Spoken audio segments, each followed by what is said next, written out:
This is Yuri Rashkin, and you're watching Tips on Introducing Speakers. Why is this important, first of all? Because you will find yourself somewhere along the path in your life and career where there will be a speaker who will be speaking to your group, or it could be at work, it could be at fraternity, sorority, any number of occasions, and somebody needs to introduce this person, and everybody goes in horror because it's public speaking. Oh no, anything but that. Please don't make me speak in public. I'm terrified. And you can say, you know what? I've done this in class. It's a piece of cake. I'll do it. And you immediately separate yourself from the rest of the crowd.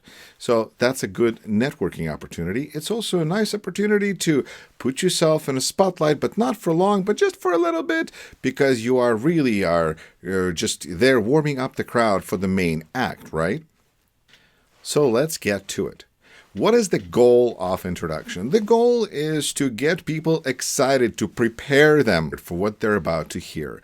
Because we are, as introducers at that moment, become basically the big attention getter and the big credibility statement, which is also known as a testimony when somebody else says nice things about us or their experience with us. And we're also become the big statement of thesis and perhaps even preview. And this is important to understand. The part of the speech that is the introduction, remember, the attention getter, the credibility statement, the reason to listen, thesis, and preview, those things are what you can do and talk about as an introducer. What does it do? It gets you ready to hear the body of the speech, which in this instance is the speaker themselves. So you want to get people excited so that they are also ready to take in the message, because the goal is to get people prepared to take in the information. Whatever the message that speaker is going to come out with, it's going to be strengthened or weakened by the person preceding them, speaking about them in the introductory speech. If I come out and say, oh my God, I'm so bored, it's going to be whatever. I am just so bored. It doesn't make any difference to me. We're not going to be very excited. We're not going to be very interested, more than likely. However, if we come out and say that, hey, this is amazing. You guys are going to have a great speaker with us today. I can't believe the opportunity we have. It really makes us feel like maybe we should be paying more attention, because look at this person. They're pretty excited. And what do then? We pay attention to the next speaker, and we're excited to see them because we've been prepared. And therefore, before starting, we need to answer these three core questions. What is the topic, which is the thesis? Why is this topic important to this audience? And perhaps this is an opportunity for the introducer to think about this with a kind of a fresh perspective, because the speaker just kind of knows their speech. You probably, as an introducer, you know the audience better. So you can think about, why is this topic important to the audience? And third, why is the speaker qualified to deliver this talk? Why should we trust the speaker? Very similar to the introduction. By delivering these questions, in answering these questions in our introduction, we have given the audience a motivation for listening, and we've reinforced the speaker's credibility. Now, think about this. Big question. Who loves you most? Clue, it's not me. And it's not even your mother, because nobody loves us more than we love ourselves. And who knows us best? And who thinks highest of us? We do. So who is going to write the best introduction for us? We will. However, keep in mind that while you're writing the introduction and you know yourself well, if you decide to make it very short, it is the person reading it that's going to lose the points on the assignment. So this is where we have to work together with our partners, because we need to make sure that we can pronounce everything that they wrote, that it's long enough, and that our grade is going to be in good shape. Make sense? All right. How to open an introduction? Well, the same way that we would open a speech, with an attention getter. We want to grab our audience's attention with a great opening, and this can be an inspiring quote, a humorous anecdote, maybe, or an impressive milestone the speaker has achieved. milestone the speaker has achieved is an important point because a lot of people go, especially when students are giving speeches, they're going, what milestone have I achieved in my short amount of time that I've been here? I still don't have a Nobel Peace Prize, so what milestone are we talking about? And here I want to be clear. I'm looking for something that is maybe a little bit quirky, maybe something unusual. If your speech is going to be about video games and your milestone was that you won a championship, that's great. But if your milestone is that one weekend you were so passionate about this game that you're going to be telling us about and persuading us perhaps for us to get involved and start playing this video game, is that when you first got it, you played this game for 48 hours straight and didn't even sleep. That's how passionate you are about this game. Okay, that's a milestone. It's an achievement of sorts, and it's something that has something to do with the speech. Do not speak at length about the topic that the speaker is addressing. Speak briefly, but don't reveal too much about his or her speech. I see this most often when I see two friends who spend all their time together, maybe they're roommates, and they see each other work on their projects, and they're both in the speech class, and one of them is introducing the other one, and so the one introducing says, oh my gosh, I am so excited to introduce Jenny, because Jenny has really worked hard on this speech. It's about this, and she's going to be speaking about this, this, and this, and in there, she's got a great counter argument that she's going to mention, and basically giving away the speech, so that when Jenny comes up to give her presentation, Jenny goes, I think you've just heard everything. Also, don't steal the show by making the introduction too long. 60 seconds or less is sufficient. By speaking on a topic that is in no way related to the speaker. There's a lot there, so let's take this apart. First of all, how long is this assignment? While an average good introduction is only about 60 seconds, so your assignment is between 60 and 90 seconds, and you have plus minus 15 seconds. So it can be as little as 45 seconds or as long as 105 seconds without losing 10% of the grade, which in this case is the total points available for this assignment are 25 points. So if you are too short or too long, you lose 2 points, and then you got 23 out of 5 or whatever the case may be. So think to the concert that you have been to. You've been to many concerts, I presume, at least one. And chances are there was somebody who was like an opening band. And were you there for the opening band? No. Did the opening band play as long as the main act? Hopefully not. Because with introductions, the same as with music, the introduction is just there to get us excited, get us ready. In the case of a speech, it doesn't need to be very long because our attention spans are only so long. And if we're going to use up all of our attention on you, we're not going to have anything available left for the main speaker. So you are not the main act. You are there just to help people and get them excited and prepared for what they're about to see. So 60 seconds is enough. For the speech assignment that needs to be at least 45 seconds long, this is my general observation of what I've seen students do in the past.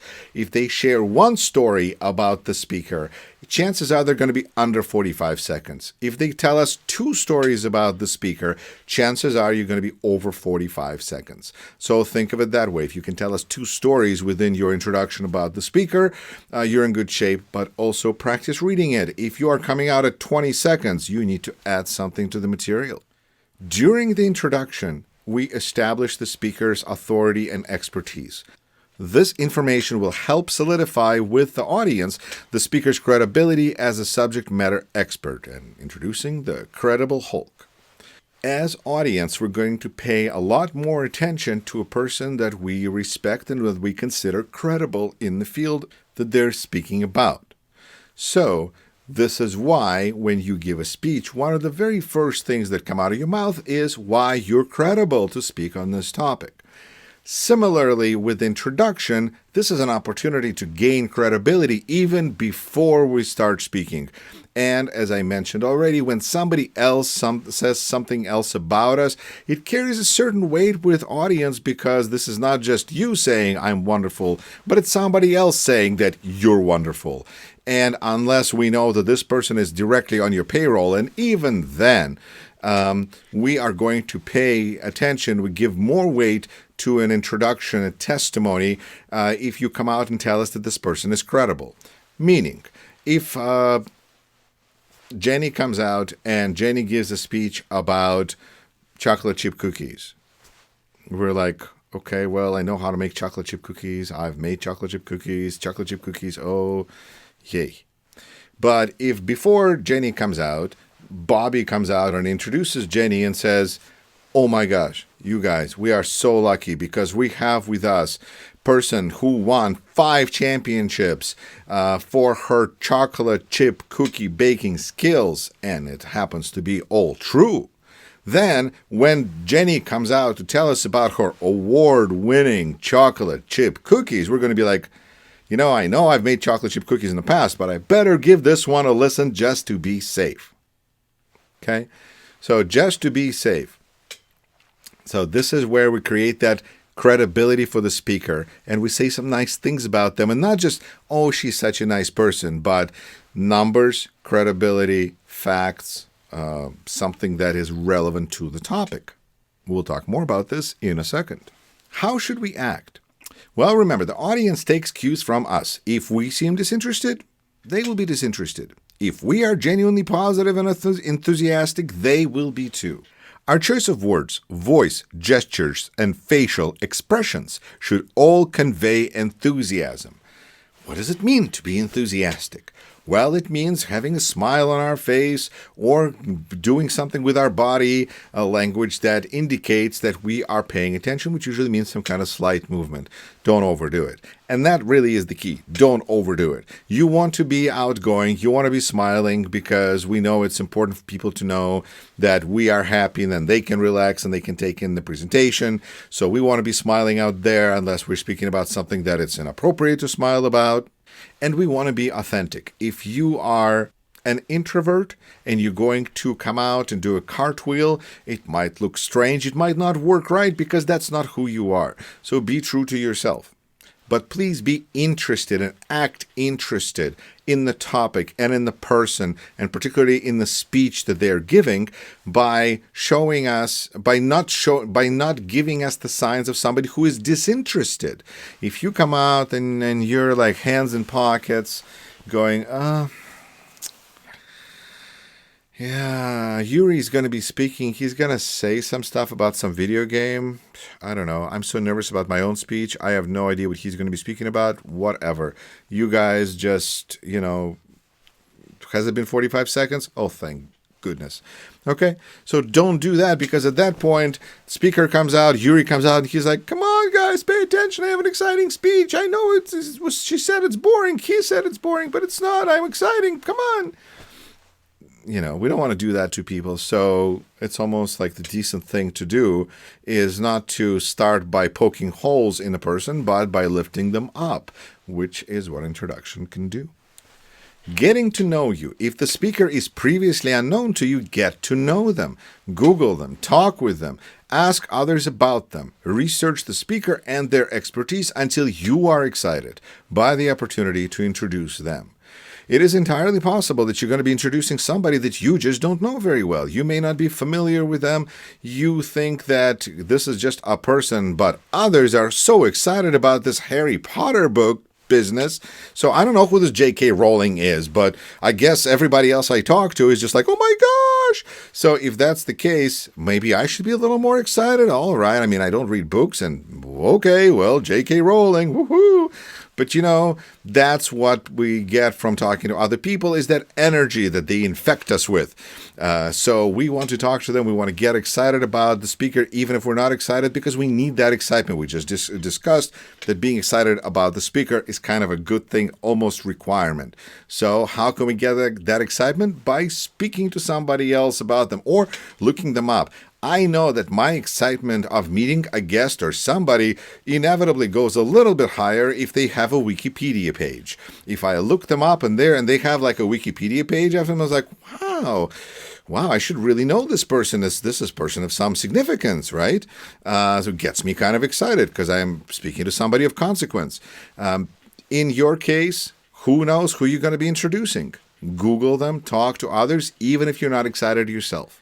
And here is a sure way to undermine our own credibility, and that of the speaker is to mispronounce their name, their full list of title of their presentation, or any other key term.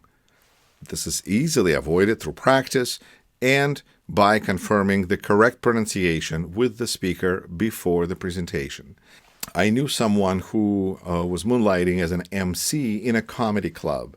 And a speaker, a comedian in this case, was introduced, and my friend mispronounced the name of the speaker comedian.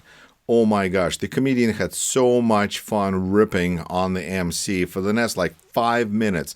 I think those were the loudest applause of the whole set that he had, just because she mispronounced his name. So we know probably we're not going to be in a comedy club setting. It's probably going to be kind of okay. But let's make sure that we pronounce the speaker's name correctly, or any other key term that may be part of the introduction. Again, if you are reading someone else's introduction, make sure that you are able to read it. I would say read it 2 or 3 times just to make sure that it flows nicely. Maybe you want to rewrite it and make it your own. We also want to make sure to know numbers, because being accurate is as important as correct pronunciation. Perhaps even more so. Make sure you know the precise years, facts, and details involved with the speaker and their presentation. Because if we make factual errors, many speakers will feel an irresistible compulsion to correct us. This is a terrible way for them to begin their speech and will most certainly kill their momentum. If I come out and I say, hey guys, this is so exciting because Jenny is going to be speaking here about all the 49 states and their history. I can't wait for her to come up and tell us all about it. And actually, you have stopped listening after I said 49 states because you're going, what? What 49? There's 50 states. What is he talking about? All right. But worse than that, when Jenny comes up, Jenny goes, okay, guys, I know Yuri said that there's 49 states, but I'm not an idiot. I know there's 50 states. Is that how she was planning on starting her presentation? No, she had a attention getter that she was planning to be an effective one. But when such an obvious error occurs during the introduction, speaker simply feels compulsion. They feel compelled to correct first rather than begin their presentation as they were planning to do, in the way they were planning to do it. To be or not to be funny? Well, pros. Humor can lighten the mood and relax the audience and the speaker. And in fact, the bigger the audience, the easier it is to make them laugh. If I'm speaking to a large audience, like thousands of people, all I have to do is just come on and be like, hey guys, it's great to be here. How are you doing? And everyone's just going to be like, ah, because there's a lot of nervous energy. We're kind of like, before we've been put at ease, oh my gosh, something's happening. It's just normal for people because we have energy. On the other hand, if we have a small audience and they're sitting throughout the room, I could come out and tell a pretty good joke. I could say, hey guys, what lies at the bottom of the ocean and shakes a lot? A nervous wreck. And it might not have the response that it might have if there was a large crowd. If I come out to a large crowd and go, hey guys, what lies at the bottom of the ocean and shakes a lot? A nervous wreck. It would be hilarious. While at a small group, that people might chuckle to themselves or maybe even outwardly smile. So there is the group thing and the size thing. But also, used early in the introduction, humor can lift spirits of the audience because we just want to relax. We're nervous. So tell us a joke. We kind of puts us at ease. It's nice. Remember, who can we always make fun of? Ourselves. Self-deprecating humor is wonderful. Find something about yourself that you can make fun of, and people are going to like you. On the other hand, humor can be viewed as offensive. Bad jokes can be just distracting, and they can be not funny. Have you guys ever heard of laughter yoga? It's a activity that started in India where people would get together in groups and they would tell jokes and they would laugh because it's been figured out, scientifically proven that laughter is actually good for us. Not only does it raises our spirits, but it also oxygenates blood. It's just like a nice little activity, physical activity. It's good for us to laugh. And so they would get together and tell stories and laugh. And then turned out that some of the jokes were offensive and people stopped coming. And so the health benefits of the group were no longer shared because the jokes were offensive. So after that, from then on, they now get together all over the world and they just do different kinds of laughter without telling jokes. So humor can sometimes just not work real well, but laughter is still a good thing. Our audience wants to be put at ease. Be relevant. A very common mistake is to recite a lengthy list of biographical details, education, awards, former job titles, publications, and so on, which may or may not be relevant to the topic being presented. This is just as true for somebody who is a famous person as it is for any one of us, because all of us have done different things and we've had accomplishment in different areas, but we need to stick in our speeches and in our introductions to just relevant material. So if we talk about Jenny, who is going to be giving a speech on how to make cookies, the fact that when she bought the video game and played straight for 48 hours is not really relevant to the chocolate chip cookies speech. You know, we want to hear about the awards that she won for baking these wonderful chocolate chip cookies, not about video games that she played, because that's a different speech. Keep clapping. Etiquette dictates that we should wait for the main speaker to come to us on the stage or at the lectern, and then shake hands before we leave. We should applaud until the speaker reaches us. Shaking hands is a symbolic gesture that indicates you are handing the floor to them. And if anybody has ever seen a State of the Union speech, what we see there is president comes out. First what we see there is president is announced, president comes out, president slowly makes their way from the entrance to the room to the lectern as they wave at people and they smile and they slowly take this kind of a victory lap almost until they reach the lectern at the top of the stage there, and they shake hands with Speaker of the House, Vice President, and then they begin their speech, because at that moment the applause ends. Of course, obviously, in COVID, this may look all very different. But the important thing is that as audience members, we want to show support. We want to tell fellow students or other people that we support them. This is a challenging situation. We have a little bit of empathy, but at the same time, we believe they can do it. How can we say all of this without a word? With clapping. We can just applaud. And this is very important. We just don't say, okay, and the speaker is Bob Smith. No, that doesn't really help Bob Smith. But if we say the speaker is Bob Smith and Bob Smith's sitting somewhere in the back of the audience and we're like, and we just clap.